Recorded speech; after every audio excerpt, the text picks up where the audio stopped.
today's video I will show you how to export audio only in Clipchamp.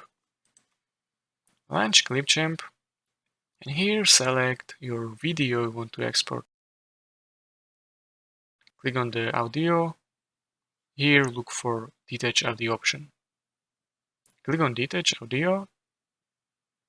Once audio is detached, it will download a separate file. Locate downloaded audio file and you can see it's MP4 file. So what we need to do is go to browser and search for MP4 to MP3 converter. Choose a relatable free MP3 converter website. Here choose your file. Ensure that here is selected MP3.